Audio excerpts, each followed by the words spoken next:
Welcome दोस्तों, स्वागत है आपका इस ब्रांड न्यू वीडियो में। Good morning. आप सब लोग बहुत अच्छे होंगे और बहुत अच्छे से अपना तैयारी कर रहे होंगे। चलिए बढ़ते हैं पहले क्वेश्चन की ओर।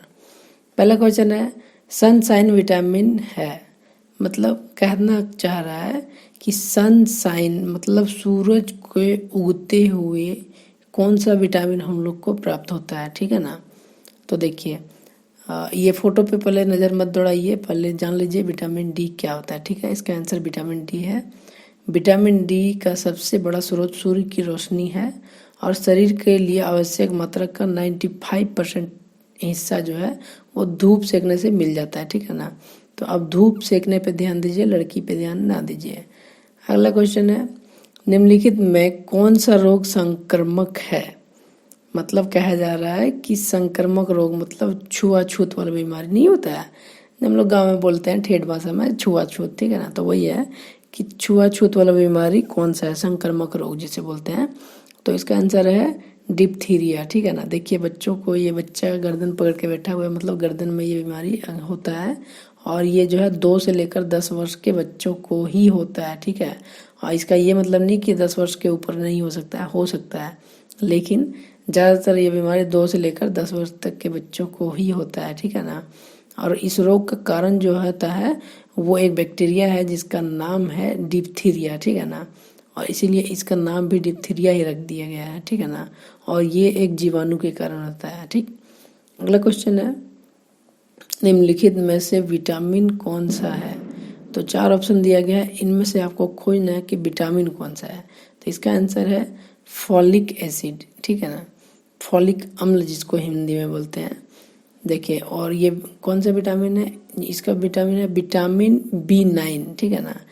इसको विटामिन B9 या तो फॉलेट के नाम से भी जाना जाता है। ठीक है ना। इसका रासायनिक सूत्र मतलब केमिकल फॉर्मूला होता है C19H19N7O6। ठीक है। अगला क्वेश्चन देखते हैं, छिली हुई सब्जियों को धोने से कौन सा विटामिन निकल जाता है। इसका आंसर है विटामिन सी। देखिए, आप कोई भी जैसे कि फल वगैरह खाते हैं या फिर सब्जी वगैरह खाते हैं तो उसको पहले क्या करते हैं, आप छील लेते हैं, इसके बाद धोते हैं, तो गलत बात है। पहले धो लीजिए, इसके बाद छीलिए, उससे क्या होगा, विटामिन सी आपका नहीं निकलेगा। ठीक है। जैसे मान के चलिए आप अगर आलू बना रहे हैं, आलू का सब्जी, तो उसका जो अधिकांश विटामिन सी जो होता है वो छिलके के जस्ट नीचे पाया जाता है। तो अगर आप उसको छीलिएगा तो ऐसा तो नहीं है कि सिर्फ छिलाएगा, उसका छिलका छिलका के अंदर भी छिला जाता है, तो उससे क्या होता है कि विटामिन सी निकल जाता है। ठीक है ना। तो देखिए, आप जान लेते हैं कि विटामिन सी का सबसे ज़्यादा स्रोत कौन कौन सा खाने में पाया जाता है। तो देखिए, यहाँ पे मैंने मेंशन कर दिया है 10 खाने का चीज़ है, उसको आप वीडियो पॉज करके देख लीजिए, पढ़ लीजिए, याद हो जाएगा। ठीक है। अगला क्वेश्चन पे बढ़ते हैं, निम्न में से कौन सी प्रोटीन दूध में पाई जाती है। मतलब दूध में पाए जाने वाला प्रोटीन का नाम बताना है। तो देखिए, उसका आंसर है कैसीन। ठीक है। लेकिन दूध में 2 प्रोटीन पाया जाता है, एक होता है कैसीन जो कि 80% पाया जाता है और एक है वह जो कि 20% पाया जाता है। ठीक है ना। और दूध में और भी बहुत सारे प्रकार की चीज़ें पाई जाती हैं जो कि मैंने यहाँ मेंशन कर दिया गया है। ठीक है ना। वो आप आराम से वीडियो पॉज करके देख लीजिए। ठीक है। अगला क्वेश्चन की ओर बढ़ते हैं, निम्नलिखित में से किसकी उपस्थिति के कारण दूध में मिठास आ जाती है।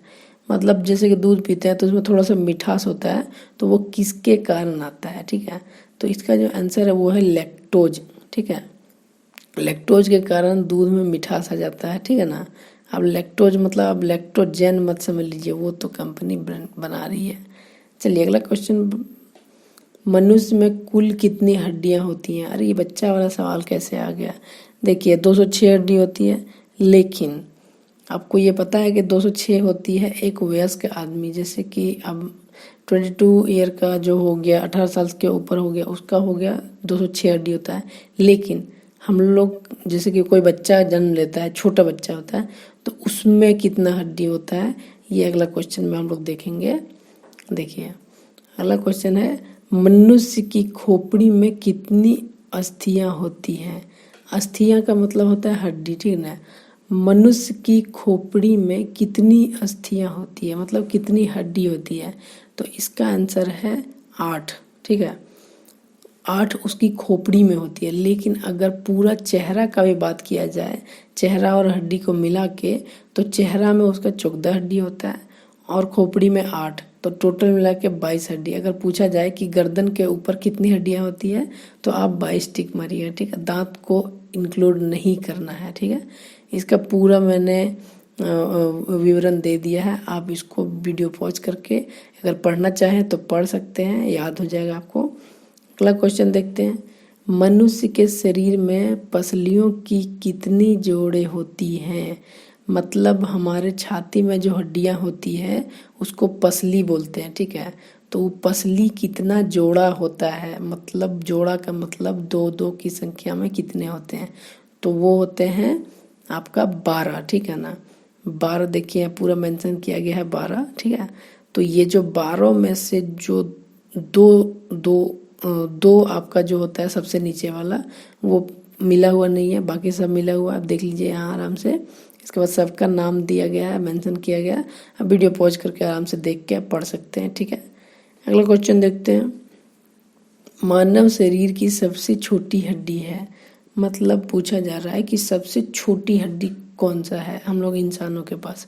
तो इसका आंसर है स्टेपिस, ठीक है। वो कान में होता है, ये स्टेपिस हमारे कान में होता है। देखिए एक अंगुली में लिया गया तो कितना छोटा होता है, देख लीजिए वहाँ पे। और देखिए कान के अंदर कहाँ पे पाया जाता है स्टेप्स, ठीक है ना। और ये 0.28 सेंटीमीटर होता है, ठीक है, लंबा। और अगला क्वेश्चन देखते हैं। मानव शरीर की सबसे लंबी हड्डी कौन सी होती है? तो इसका जो आंसर है वो है फीमर, ठीक है ना। ये फोटो में मैंने दर्शाया है फीमर। देखिए ये जांघ की हड्डी होती है, पैर में होता है, ठीक है ना। तो इसको आप वीडियो पॉज करके अगर पूरा पढ़ना चाहे तो पढ़ सकते हैं। मैं बढ़ता हूँ अगले क्वेश्चन की ओर। निम्नलिखित में से कौन मानव के पैर की हड्डी नहीं है? मतलब 4 क्वेश्चन में बताया गया कि मानव की हड्डी कौन सा नहीं है। तो इसका जो आंसर है वो है ह्यूमरस, ठीक है ना। ह्यूमरस देखिए हाथों की हड्डी को कहा जाता है, दोनों हाथ में पाया जाता है वो। और हाथ का जो ऊपरी हिस्सा है जो भी फोटो मेंशन किया गया है उसमें होता है ह्यूमरस, उसको बोलते हैं, ठीक है। अगला क्वेश्चन है।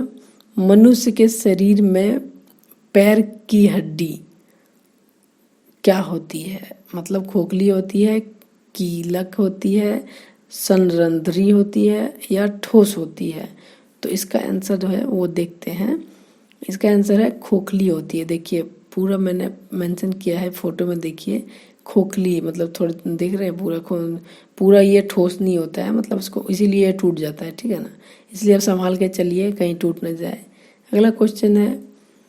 टीबिया नामक हड्डी किस में पाई जाती है? तो टीबिया देखिए इसका जो आंसर है वो है टांग में। जो पैर के पीछे वाली हड्डी होती है, पैर के नीचे हम लोग का 2 हड्डी होती है, ठीक है। तो 2 में से जो पीछे वाला पतला वाला होता है उसको टीबिया बोलते हैं, ठीक है। तो ये पैर में होता है, याद रखिए इसको। ये क्वेश्चन भी बहुत बार आ चुका है। अगला क्वेश्चन है। मिनामाता रोग का कारण है? तो मिनामाता रोग जो है वो किसके कारण होता है? तो ये है आपका पारा के कारण, ठीक है ना। जैसे ये औद्योगिक उत्सर्जन और सोने के खनन जैसे माध्यमों से पर्यावरण में प्रवेश करता है। मतलब जहाँ पे बहुत सारा औद्योगिक उत्सर्जन होता है, मतलब बहुत ज़्यादा इंडस्ट्री वगैरह है, तो वहाँ पे जो है पर्यावरण में प्रवेश के बाद कुछ प्रजातियों द्वारा पारे को संचित किया जाता है। मतलब पारा जो है उसके कारण होता है। अगर सांस लेंगे तो उसमें से अगर पारा आपके नाक से फेफड़े तक जा रहा है तो उसमें से ये बीमारी होता है। देखिए कैसे हाथ मुड़ जाता है। आपका बच्चों में ही ये असर दिखना स्टार्ट होता है, इसके बाद ये आदमी में मतलब ये मर जाता है। तो ये इससे आप सावधान रहिए।